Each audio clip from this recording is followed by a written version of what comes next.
धौलपुर जिले के कोतवाली थाना इलाके के सैपुर रोड पर महमूदपुर के पास पुरानी रंजिश को लेकर बदमाश के दो गुटों में दिन दहाड़े गैंगवार हो गई। गैंगवार के दौरान हुई फायरिंग में कोई भी बदमाश हताहत नहीं हुआ। बदमाशों के एक पक्ष ने नामजद आरोपियों के खिलाफ मामला दर्ज कराया है। मामला दर्ज कराते समय एक गुट के बदमाश को पुलिस ने राउंड अप करने के साथ एक कार को भी कब्जे में लिया है। पुलिस ने मौके से जमीन पर पड़े हुए चले हुए कारतूस भी बरामद किए हैं। पुलिस उपाधीक्षक सुरेश सांखला ने बताया कि आदतन अपराधी बदमाश सतविंदर उर्फ भूरा पुत्र जुझार सिंह और कल्याण बा हरि विक्रम जगरिया के मध्य पुरानी रंजिश चली आ रही है। तीनों बदमाश धौलपुर जिले के हार्डकोर अपराधी हैं, जिनके खिलाफ धौलपुर जिले के विभिन्न थानों में संगीन धाराओं में आपराधिक प्रकरण दर्ज हैं। बदमाश सतविंदर उर्फ भूरा अपने घर से बाजार की तरफ जा रहा था। इसी दौरान घात लगाकर प्रतिद्वंदी बदमाश कल्याण और हरि विक्रम जगरिया ने अपने साथियों के साथ महमूदपुरा के पास फायरिंग कर दी। बदमाश के दोनों गुटों में जमकर फायरिंग हुई। इस दौरान जान बचाकर सतविंद्र उर्फ भूरा जान बचाकर घर की तरफ भाग गया। करीब आधा दर्जन बदमाश फायरिंग कर दहशत फैलाते हुए मौके से फरार हो गए। गैंगवार की खबर सुनकर पुलिस भी घटनास्थल पर पहुंच गई, लेकिन तब तक बदमाश फरार हो गए थे। बदमाश सतविंदर उर्फ भूरा, कल्याण, हरिविक्रम जगरिया एक ही गैंग के सदस्य रहे थे, लेकिन बाद में सतविंदर उर्फ भूरा अकेला पड़ गया और बदमाश कल्याण और हरिविक्रम एक गैंग में हो गए। दोनों बदमाशों की गैंग में पुरानी अदावत चली आ रही है। बदला लेने की नीयत से दोनों बदमाशों की गैंग आमने सामने हुई है। सूत्रों से मिली जानकारी में दोनों बदमाश गैंग पहले मोबाइल फोन पर बहसबाजी हुई थी। इसके बाद दोनों गैंग ने एक दूसरे को धमकियां दी। उसके बाद चैलेंज देकर आमने सामने गैंगवार करने आ गए। करीब आउट राउंड दोनों तरफ से फायरिंग बताई जा रही है। हालांकि फायरिंग में कोई भी बदमाश हताहत नहीं हुआ है। बदमाश सतविंदर उर्फ भूरा ने कोतवाली पुलिस थाने में मामला दर्ज कराया है। पुलिस ने सतविंदर उर्फ भूरा को भी राउंड अप किया है। पुलिस फरार हुए बदमाशों की तलाश में जुटी हुई है। मैं 2 से ढाई बजे के बीच में सैपो रोड पे पुराना आरटीओ के पास में फायरिंग की सूचना मिली थी। सूचना के बाद पुलिस मौके पे गई है। वहाँ पे एक खाली केस में हमें मिला है और प्रारंभिक सूचना के आधार पर बुरा नाम के एक व्यक्ति के द्वारा दी गई रिपोर्ट में मुकदमा दर्ज किया गया है और ऐसा सामने आ रहा है कि दोनों पक्षों से फायरिंग हुई है, तो इसकी जाँच चल रही है। कोई गिरफ्त में भी लिया गया? नहीं, अभी तलाश जारी है। धौलपुर जिले की बाड़ी कोतवाली थाना पुलिस ने 17 वर्षीय दलित नाबालिग को अश्लील फोटो के दम पर कई माह से दुष्कर्म करने वाले आरोपी को आज गिरफ्तार कर लिया है। पकड़े गए युवक ने नाबालिग के अश्लील फोटो खींचकर सोशल मीडिया पर वायरल करने की धमकी देकर कई माह से अपनी बस का शिकार बना रहा था। पुलिस ने आरोपी युवक को अनुसंधान के दौरान गिरफ्तार कर लिया है। बता दें कि बाड़ी उपखंड इलाके की रहने वाली एक 17 वर्षीय दलित नाबालिग बालिका ने एक युवक के चुंगल से छूटकर 5 दिसंबर को पुलिस थाने पर रिपोर्ट दर्ज कराई थी, जिसमें उसने बताया कि 4 माह पूर्व आरोपी युवक महादेव पुत्र रामस्वरूप ने उसे काम दिलवाने के बहाने अपने घर पर बुलाया। इसके बाद आरोपी ने पानी में नशीला पदार्थ मिलाकर उसे पिला दिया। बेहोशी की हालत में आरोपी महादेव ने नाबालिग के साथ दुष्कर्म की वारदात को अंजाम दिया और अश्लील फोटो खींच लिए। जब पीड़ित नाबालिग को होश आया तो आरोपी ने पीड़ित नाबालिग को मोबाइल पर अश्लील फोटो दिखाकर धमकी दी कि सोशल मीडिया पर फोटो वायरल कर तेरी और परिवार की बदनामी कर दूंगा। पीड़ित नाबालिग ने बदनामी के डर से घटना के बारे में किसी को भी नहीं बताया। इसके बाद आरोपी महादेव अश्लील फोटो वायरल करने की धमकी देकर 1-2 दिन छोड़कर नाबालिग बालिका को अपने घर बुलाकर हवस का शिकार बनाने लगा। एक बार 2 दिसंबर की रात को आरोपी महादेव अश्लील फोटो के दम पर उसे अपने साथ बाहर ले गया। वहां भी आरोपी ने रोजाना दुष्कर्म की वारदात को अंजाम दिया। जब आरोपी महादेव 4 दिसंबर को पीड़ित नाबालिग को साथ लेकर जा रहा था तो पीड़ित उसके चुंगल से छूटकर पुलिस थाने पहुंच गई, जहां उसने पुलिस को आपबीती बताई। पुलिस ने नाबालिग बालिका के बयान दर्ज कर रेप संबंधी मेडिकल कराकर आईपीसी की धारा 363, 366, 376, 506 और पॉक्सो एक्ट की धारा 3, 4, 3(1) SW 3(2)B एवं SC/ST एक्ट में मामला दर्ज कर आरोपी युवक की तलाश शुरू कर दी है। पुलिस ने मुखबिर की सूचना पर आरोपी महादेव को गिरफ्तार कर लिया है। क्या मामला है? बाड़ी व्रत पर 5 दिसंबर को एक एफआईआर दर्ज हुई थी। एक नाबालिग अनुसूचित जाति की बालिका के साथ रेप के संबंध में थी। इसमें जो अभियुक्त था उसको उसके दस्तयाबी के लिए टीम गठित की गई थी, जिसमें हेड कांस्टेबल बहादुर सिंह और कांस्टेबल ज्ञानेंद्र सिंह और ड्राइवर अशोक कुमार थे।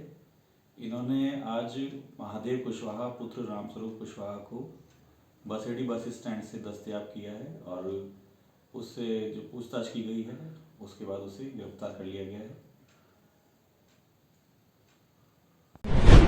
राज्य सरकार द्वारा चलाई जा रही विभिन्न लाभकारी योजनाओं की जानकारी देने एवं विद्यार्थियों को अधिक से अधिक लाभान्वित कराने को लेकर निजी विद्यालयों एवं मदरसों के संस्था प्रधानों और व्यवस्थापकों की बैठक मुख्य ब्लॉक शिक्षा अधिकारी दाऊदयाल शर्मा की अध्यक्षता में सीबीओ कार्यालय बाड़ी में आयोजित की गई। शिक्षा विभाग के ब्लॉक आरपी सुरेश भारद्वाज ने बताया कि सरकार द्वारा संचालित विभिन्न लाभकारी योजनाओं के प्रभावी क्रियान्वयन हेतु सरकारी विद्यालयों के साथ साथ निजी विद्यालयों को अधिक से अधिक बच्चों को लाभान्वित कराने के लिए चिरंजीवी योजना में पंजीकरण कराने, पालनहार योजना में विद्यार्थियों को लाभान्वित कराने सहित 1 जनवरी 2023 को 17+ व 18 वर्ष की आयु पूर्ण करने वाले विद्यार्थियों का 100% वोटर हेल्पलाइन पर रजिस्ट्रेशन कराने तथा बीएलओ के माध्यम से नाम जुड़वाने हेतु प्रारूप में बीएलओ को आवेदन करने पर जोर दिया गया। एसपीओ कल्याण सिंह मीणा ने निजी विद्यालयों के साथ बेहतर समन्वय स्थापित करने की योजना पर चर्चा की गई। एसपीओ अजय कौशिक ने यूडाइस भरने की प्रक्रिया समझाते हुए 20 दिसंबर से पूर्व सभी विद्यालयों द्वारा यूडाइस भरने के निर्देश दिए। अतिरिक्त प्रशासनिक अधिकारी महेश अवस्थी ने विभाग द्वारा चाही गई सूचनाएं समय पर पहुंचाने पर जोर दिया तथा सभी निजी विद्यालयों को 4 नोडल में विभाजित करने का सुझाव रखा। सीबीओ दाऊदयाल शर्मा ने सभी को धन्यवाद देते हुए बेहतर समन्वय के साथ विभिन्न लाभकारी योजनाओं का लाभ बच्चों को दिलवाने पर जोर दिया। निजी विद्यालयों के संस्थापकों और प्रधानाध्यापकों की आज बैठक आयोजित की गई। उसमें राज्य सरकार की विभिन्न फ्लैगशिप योजनाएं चल रही हैं, उनकी जानकारी दी गई।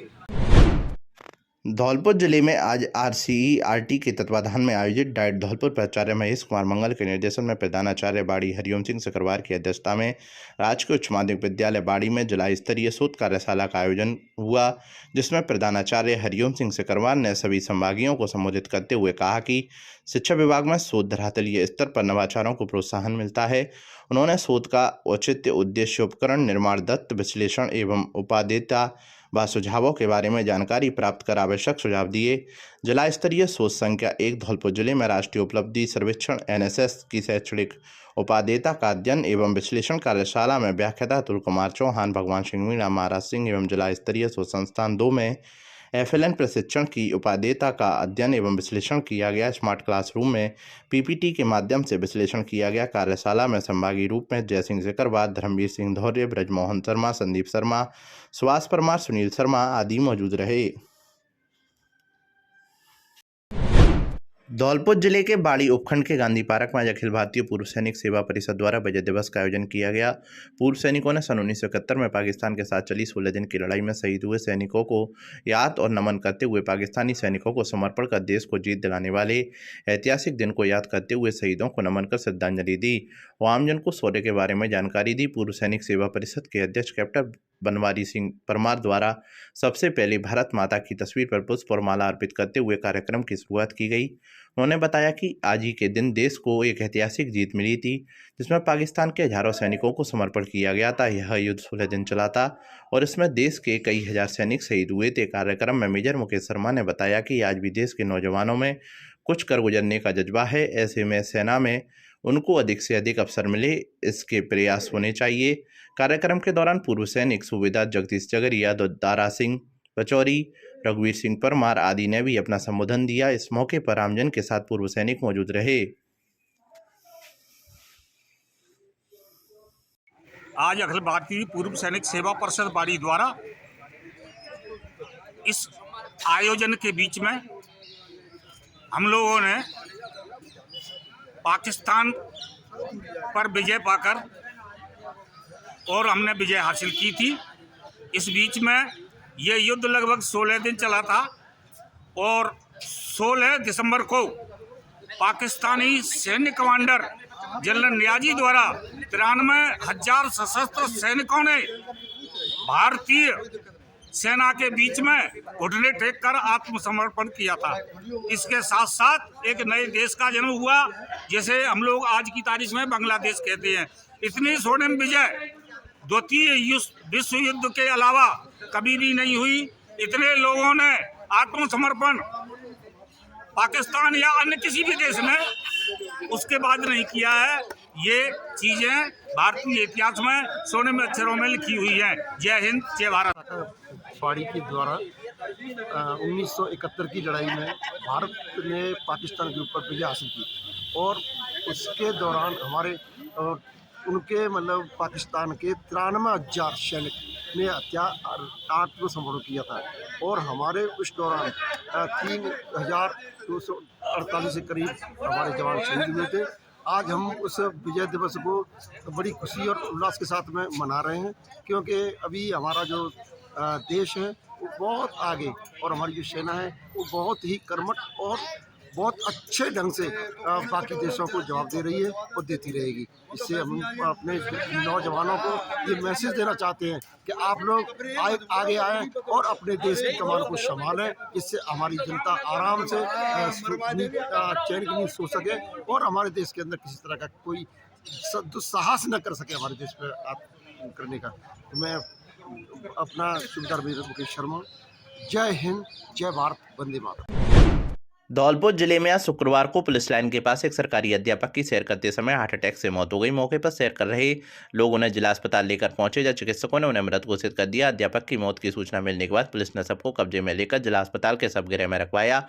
मृतक के परिजनों को सूचना दी। परिजनों के आने के बाद पुलिस ने सबका पोस्टमार्टम कराकर मामले में जाँच शुरू कर दी है। एएसआई प्रेम सिंह ने बताया कि 53 वर्षीय रामपुल पुत्र डरुआ रामजाटम निवासी पिपरौन राजकीय उच्च माध्यमिक विद्यालय कड़ी चौटाला में अध्यापक के पद पर कार्यरत थे और शुक्रवार सुबह रोजाना की तरह सैर करने के लिए घर से निकले और पुलिस लाइन के पास अचानक उनको हार्ट अटैक आ गया। उनके साथ सैर कर रहे लोग उन्हें जिला अस्पताल लेकर पहुंचे, जहां चिकित्सकों ने उन्हें मृत घोषित कर दिया। पुलिस ने सबका पोस्टमार्टम कराकर परिजनों के सुपुर्द कर दिया है। एक रामपुर जाति जाटव नाम का एक व्यक्ति था जो सुबह मॉर्निंग वॉक के लिए गया हुआ था। पेशे से टीचर बताया जा रहा है। जो मॉर्निंग वॉक के दौरान अचानक उसकी संदिग्धावस्था मृत्यु हो गई, जिसकी बॉडी को पोस्टमार्टम हेतु मोर्चरी में रखवाया गया था। इसका मेडिकल बोर्ड द्वारा फिलहाल पोस्टमार्टम कार्रवाई करवाई जा रही है। विजय दिवस के उपलक्ष्य में जवाहर नवोदय विद्यालय धौलपुर के एएनओ मनोज कुमार निर्वाण एवं कैडेट्स के नेतृत्व में एक रैली का आयोजन किया गया।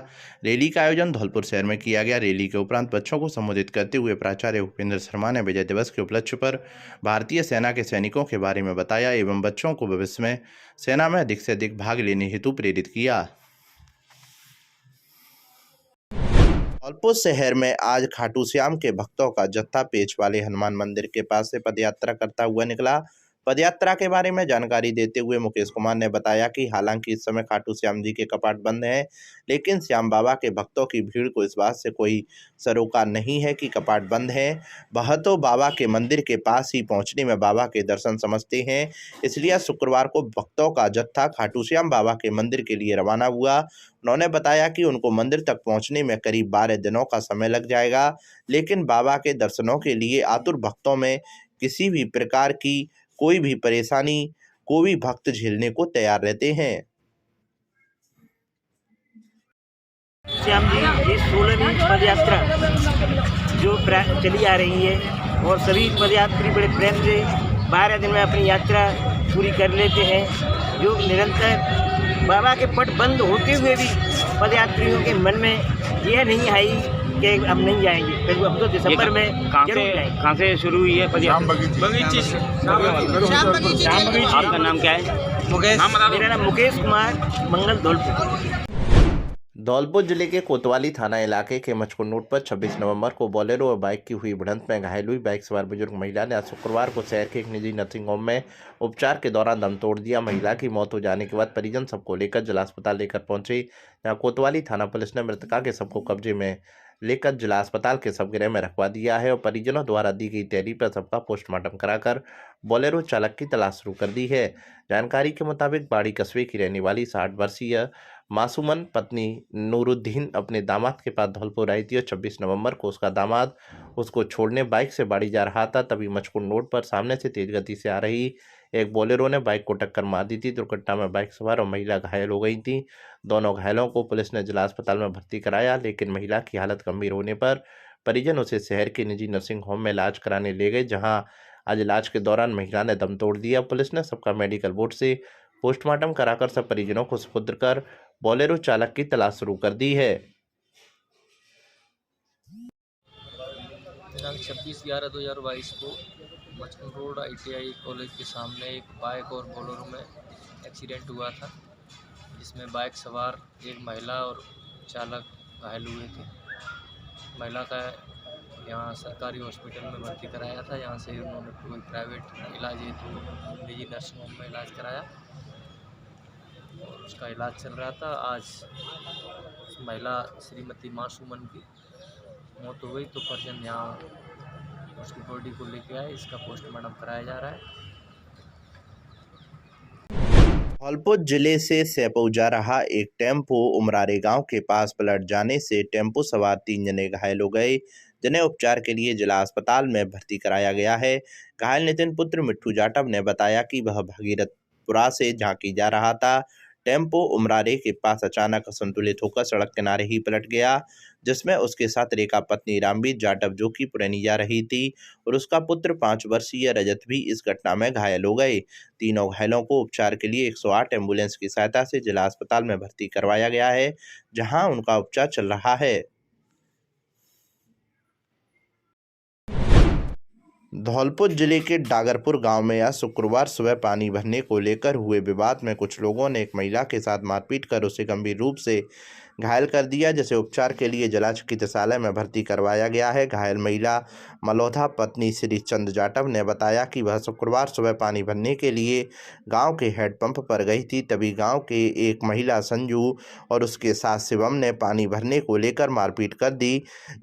महिला को 108 एम्बुलेंस की सहायता से जिला चिकित्सालय के ट्रॉमा वार्ड में भर्ती करवाया गया है।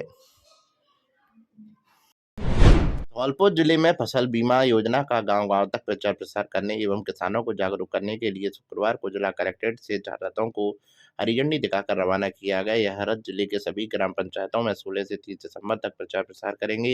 इस अवसर पर जिला कलेक्टर अनिल कुमार अग्रवाल ने कहा कि बीमा रथों के साथ बीमा कंपनी के प्रतिनिधि व कृषि विभाग के अधिकारी गाँव-गाँव जाकर योजना का प्रचार प्रसार करेंगे व किसानों को बीमा कराने हेतु सभी आवश्यक जानकारी व योजना की सभी पहलुओं के बारे में बताया जाएगा। साथ ही उन्होंने बताया कि ऋणी कृषकों का फसल बीमा बैंक द्वारा स्वतः ही कर दिया जाता है। धौलपुर जिले की कोतवाली थाना पुलिस ने ट्रक चालक का अपहरण मारपीट की घटना का पर्दाफाश करते हुए जाहिद के ढाबे के पीछे गुर्जर कॉलोनी अपहरणकर्ता को दस्तायाब कर 2 आरोपियों को गिरफ्तार किया है। थाना प्रभारी अनिल जसोरिया ने बताया कि 15 दिसंबर 2022 को एक तहरीर रिपोर्ट मोटा सिंह पुत्र नारायण सिंह कुशवाहा निवासी औदी का पुराने पेश की, जिसमें उसने बताया कि वह ट्रक में आधा मैदा को बाड़ी खाली कर धौलपुर आ रहा था। जैसे ही मैं भोगीराम कॉलोनी के तिराहे पर आया तो एक मोटरसाइकिल से 2 व्यक्ति आए। उन्होंने ट्रक को हाथ देकर रुकवाया और बीच में खड़े हो गए। दोनों आरोपियों द्वारा ड्राइवर को ट्रक में से खींचकर सड़क पर पटककर मारपीट की और मोटरसाइकिल पर बिठाकर गुर्जर कॉलोनी के पीछे ले गए और वहां भी कमरे में बंद कर मारपीट की, जिस पर मुकदमा दर्ज कर अनुसंधान के दौरान मुलजिम सियाराम पुत्र हेतराम गुर्जर निवासी गढ़ी जखौदा और लक्ष्मण सिंह पुत्र हेतराम गुर्जर निवासी गढ़ी जखौदा को गिरफ्तार किया गया है। धौलपुर जिले की नादनपुर थाना पुलिस ने एक लूट के आरोपी को गिरफ्तार किया है। पुलिस ने आरोपी के कब्जे से एक मोटरसाइकिल और एक मोबाइल बरामद किया है। थाना प्रभारी राम अवतार बैरवा ने बताया कि आरोपी रामवीर पुत्र बन्नी सिंह गुर्जर निवासी बैरपुरा को गिरफ्तार कर उसके कब्जे से लूटी गई मोटरसाइकिल हीरो स्प्लेंडर प्लस और लूटे गए मोबाइल को बरामद किया है। आरोपी ने 7 जून 2022 को करीब शाम 6:30 बजे तलुआ रोड पर वारदात को अंजाम दिया था। धौलपुर जिले में 132 केवी जीएसएस विद्युत विभाग के सहायक अभियंता ने बताया कि 132 केवी जीएसएस रीको धौलपुर पर रखरखाव कार्य होने के कारण 18 दिसंबर को रीको धौलपुर से निकलने वाले 33 केवी कोलारी तथा रीको फीडर की विद्युत आपूर्ति सुबह 10 बजे से दोपहर 2 बजे तक बाधित रहेगी। इसी प्रकार 132 केवी जीएसएस मनिया के सहायक अभियंता डी के महावर ने बताया कि 132 केवी जीएसएस मनिया पर ट्रांसफार्मर के त्रैमासिक रखरखाव कार्य होने के कारण 18 दिसंबर को 132/33 केवी 20/25 MVA ट्रांसफार्मर का शटडाउन रहेगा, जिस कारण 132 केवी जीएसएस मनिया से निकलने वाले 33 केवी मनिया और 33 केवी बकचौली खार फीडर की विद्युत आपूर्ति सुबह 10 बजे से दोपहर 1 बजे तक बाधित होगी। धौलपुर पहुंचे जिला प्रभारी सचिव संभागीय आयुक्त साबरमल वर्मा ने शुक्रवार को प्राथमिक स्वास्थ्य केंद्र मरौली का औचक निरीक्षण किया। निरीक्षण के दौरान सुबह 9:30 पर स्वास्थ्य केंद्र पर ताला लगा हुआ मिला तथा कोई भी कार्मिक उपस्थित नहीं मिला। उन्होंने मुख्य चिकित्सा एवं स्वास्थ्य अधिकारी को अनुपस्थित कार्मिकों के विरुद्ध अनुशासनात्मक कार्रवाई करने के निर्देश दिए। इस दौरान उपखंड अधिकारी धौलपुर अनूप सिंह भी साथ रहे।